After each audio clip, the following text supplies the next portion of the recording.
आप में शायद कुछ कमी रह गई, इसीलिए आप इस मुकाम तक नहीं पहुंच पाए।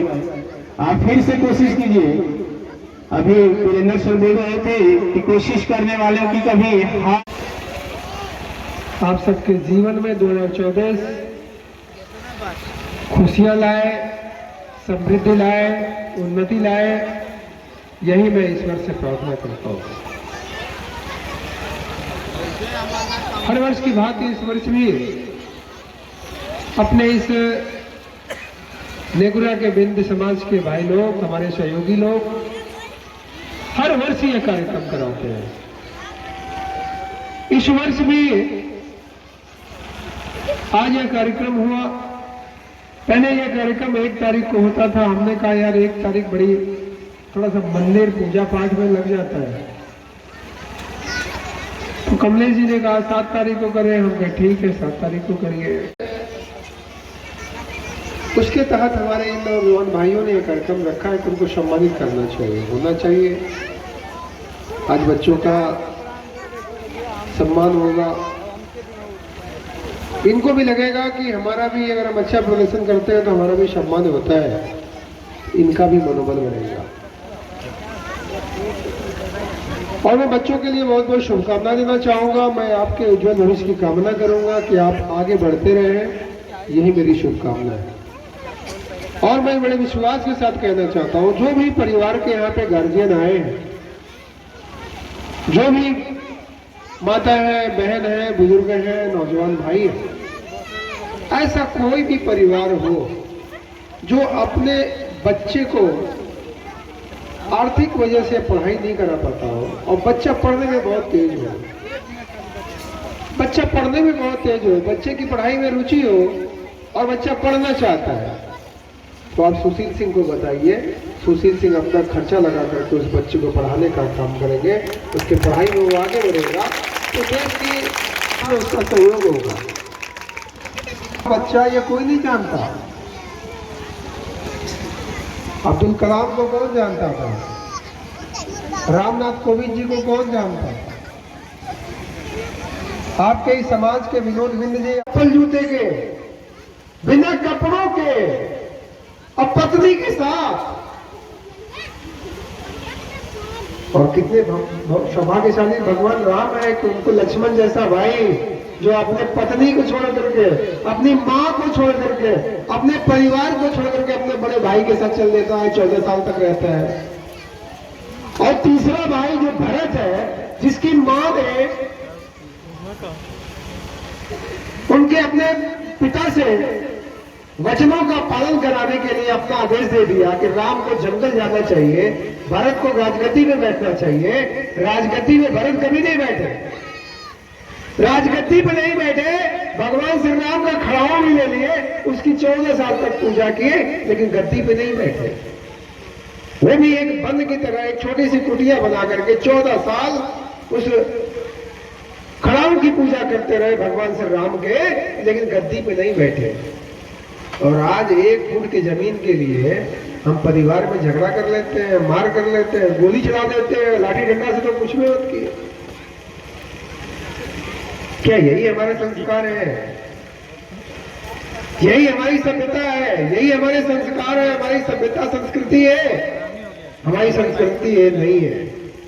हमारी संस्कृति भगवान श्री राम वाली है। इसीलिए गांव गांव में रामलीला दिखाई जाती है कि लोग इस चरित्र को अपने जीवन में लाएं और जीवन में ला करके अपने लोगों को, अपने परिवार को इसका लाभ मिल सके, क्योंकि शक्ति में बहुत ताकत है, परिवार में बहुत ताकत है। लेकिन जो हमारी संस्कृति है, हमारी सभ्यता है, हमारी संस्कार है हमारे हिंदुस्तान की, वह बच्चे को हम कैसे दे पाएंगे? वह तो परिवार से ही मिलता है, वह तो घर से ही मिलता है। हम भाई भाई के प्रति प्रेम नहीं रखते, हम बहन के साथ प्रेम नहीं रखते, हम पत्नी के साथ प्रेम नहीं रखते, माता पिता के साथ हमारा प्रेम नहीं रहता है। क्या आपको लगता है कि अगर आपका प्रेम नहीं है तो आपको की उन्नति हो सकती है? कभी उन्नति नहीं हो सकती। जो भी अपने लोगों से प्रेम नहीं रखता है, जो अपने परिवार से प्रेम नहीं रखता है, उसकी उन्नति कभी नहीं हो सकती।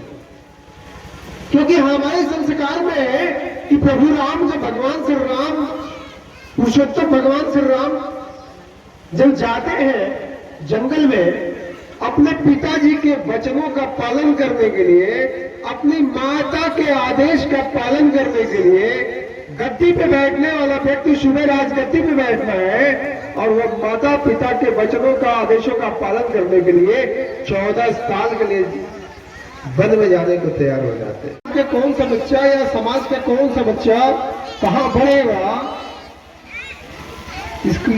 इसको कोई भी नहीं सोच सकता। लेकिन हर अभिभावक की यही इच्छा होती है कि मेरा बेटा हो, बेटी हो, पढ़ लिख करके आगे बढ़ जाए और हमारे परिवार का एक सहारा बन सके। लेकिन मैं बच्चों से कहना चाहूंगा, इसमें कितने ऐसे बच्चे हैं कि जो सुबह उठ करके अपने माता पिता के पैर छूते हैं। तो ऐसे बच्चे जो सुबह उठ करके अपने माता पिता के पैर छूते हैं, माता पिता के पैर नहीं छूते हैं, वो हाथ उठा के बताए। अरे बच्चा लोग, माता पिता भगवान से भी बड़े होते हैं, लेकिन हम उसको देख नहीं पाते क्योंकि हमारे पास वो क्षमता नहीं है, आपके पास वो क्षमता नहीं है देखने की, लेकिन ईश्वर है।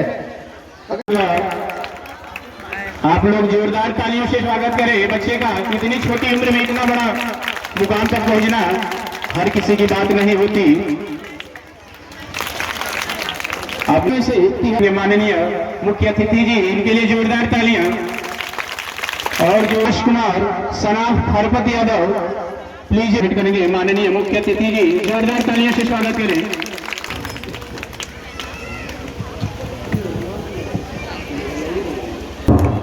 होता है आपका, जो आपको शिक्षा देता है, जो आपको पढ़ाता है, उसका भी योगदान बहुत होता है।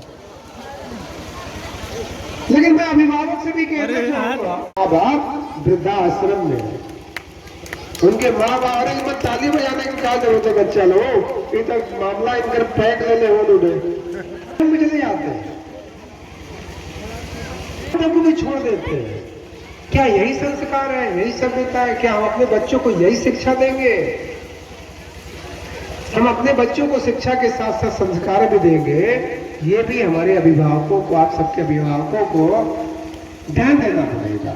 बच्चे को शिक्षा भेज, स्कूल भेज दिया, काम खत्म नहीं हुआ, ये दिमाग में होना चाहिए। जो हमारी बहू आती है, वो बहू किसी की बेटी है, लेकिन ये मानना चाहिए कि ये भी हमारी बेटी है। अगर इतना मानने वाला होगा, कोई बेटी बहू आत्महत्या नहीं करेंगे। यही तो मैं कहना चाहता हूँ।